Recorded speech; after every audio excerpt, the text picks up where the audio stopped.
पढ़ाई कंप्लीट होते ही जैसे कि सबके रिश्ते आते हैं, मेरे भी रिश्ते आने लगे। अम्मी बहुत परेशान थी क्योंकि अब्बू का साया तो सर पे था नहीं।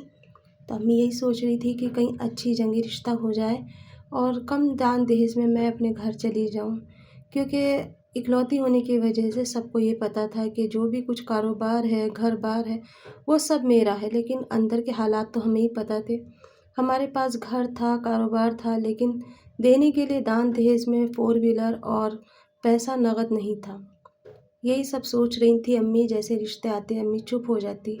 एक दिन फूफो ने कहा कि तू क्यों परेशान हो रही है, मेरा भी तो बेटा है, मैं अपनी भतीजी को अपने घर ले जाऊंगी।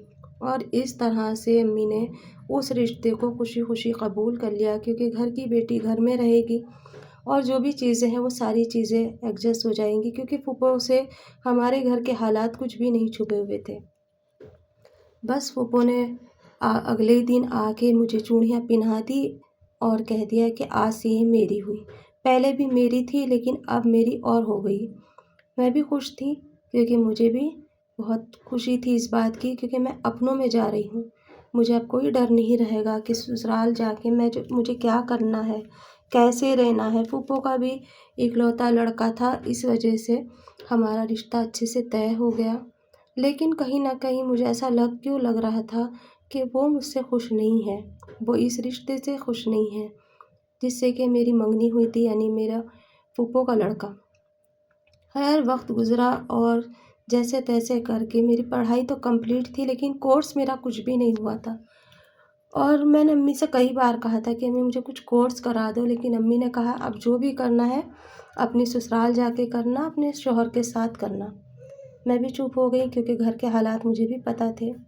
और इस तरह से रिश्ता तय होने के बाद तारीखें रखी गईं और फूफो ने साफ कह दिया था सादगी के हिसाब से निकाह होगा, मस्जिद में बिठा करके 4-5 लोगों को बुला के मैं ले आऊँगी साथ में, जो गवाह होंगे, और हमें ज़्यादा धूम धड़ाका नहीं करना है।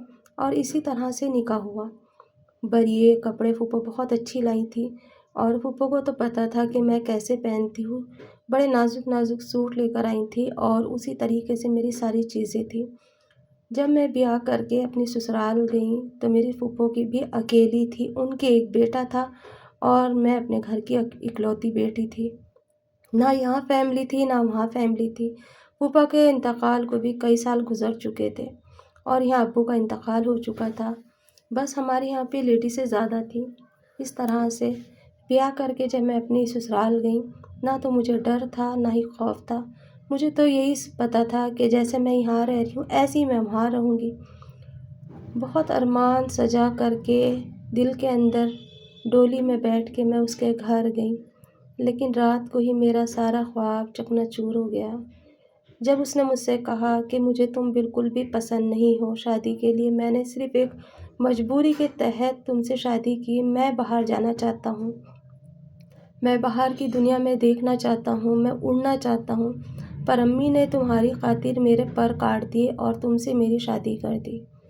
मैं अभी शादी करने के लिए तैयार नहीं था। ये नहीं कि मुझे कोई और लड़की पसंद है, बस मैं फ्यूचर चाहता हूँ, मैं आगे आगे पढ़ना चाहता हूँ, आगे बढ़ना चाहता हूँ। मैंने भी उससे यही कहा कि मैं भी आगे बढ़ना चाहती हूँ, आगे पढ़ना चाहती हूँ, पर घर के हालात देखते हुए अम्मी ने मेरा निकाह आपसे करा दिया।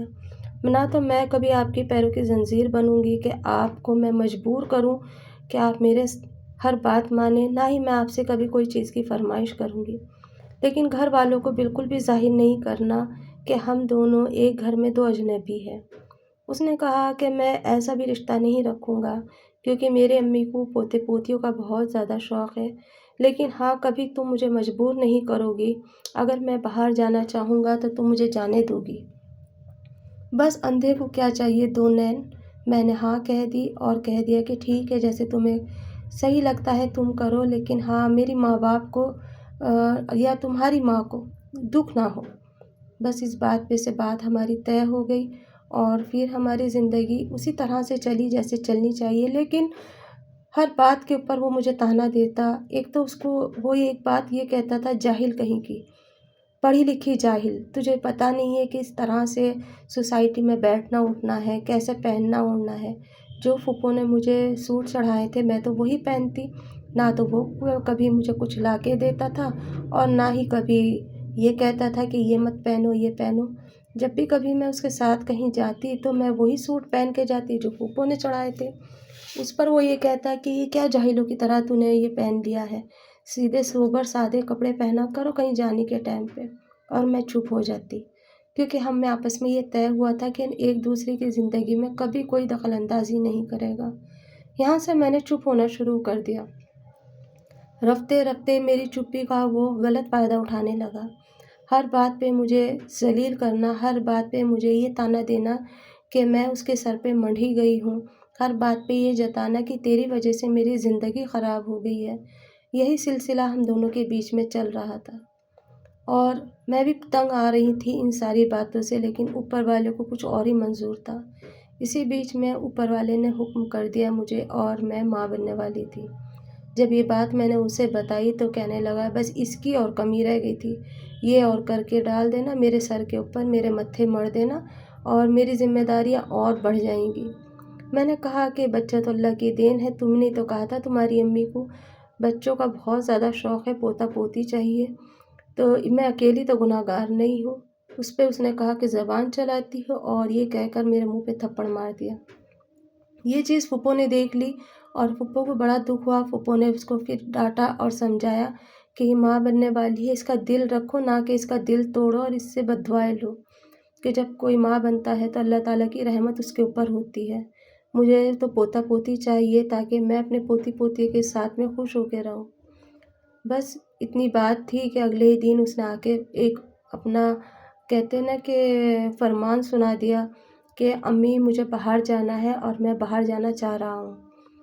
अम्मी ने भी ये सोचा कि शायद ये बाहर जाके आ जाएगा, बाहर की दुनिया देख लेगा, तो फिर उसके बाद में ये सुधर जाएगा। ना तो पीने खाने का शौक़ था ना कुछ, बस उसे बाहर जाना था कि मैं यूरोप चला जाऊँ किसी तरह से और यूरोप की ज़िंदगी देखूँ, उनकी जैसे मैं भी जीऊँ। और उसकी हरकतें भी ऐसी ही थी, रंग बिरंगे कपड़े पहनना, कहीं पर चले जाना, बालों का स्टाइल अलग कर देना, कभी किस रंग में और कभी किस रंग में दिखते, और मुझे भी वो अच्छे लगते।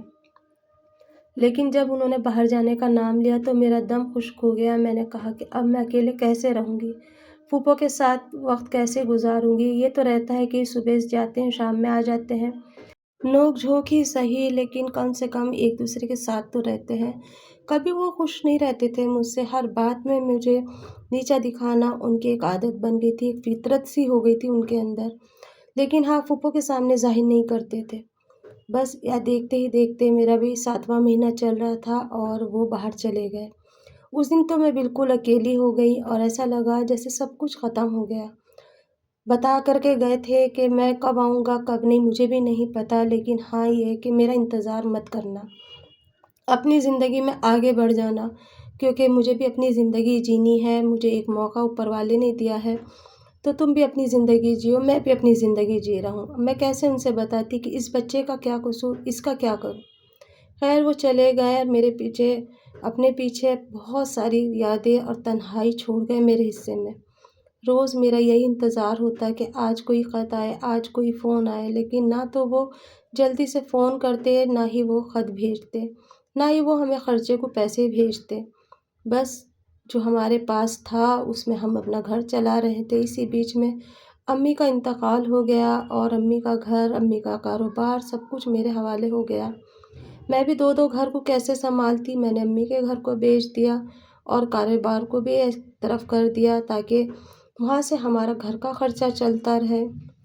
एक मुनीम रख दिया जो हमारे घर को ध्यान से देखता और हमारे दुकान का हिसाब किताब करता, और इस तरह से घर का ख़र्चा चलता। देखते ही देखते वक्त गुज़रा और मैं एक प्यारे से बेटे की माँ बन गई। जब वो बच्चा मेरी गोद में आया तो उस दिन मुझे अपने शौहर की बहुत याद आई और मेरा दिल करा कि मैं उन्हें बताऊं कि मैं एक बेटे की माँ बन गई और तुम भी एक बेटे के बाप बन गए हो। उस दिन तो फूफो की खुशी का ठिकाना ही नहीं था। फूफो बहुत ज़्यादा खुश थी और मुझे इंतज़ार था उनका कि मेरी आंखें उस दर पे लगी रहती थी जिस दर से वो निकल के गए थे। लेकिन बस मेरी किस्मत में एक इंतज़ार था। फूफो रात और दिन रोया करती और कहती धोखा दे के चला गया, धोखेबाज निकला मेरा बेटा। کم سے کم تم ہو میرے ساتھ تو جینے کے لیے تو ایک سہارا ہے۔ پر میں پھوپھو سے کیا کہتی کہ تم نے تو مجھے سہارا بنا لیا، میرا سہارا تو مجھے چھوڑ کر کے چلا گیا۔ آگے کی کہانی کل ملے گی آپ کو، انتظار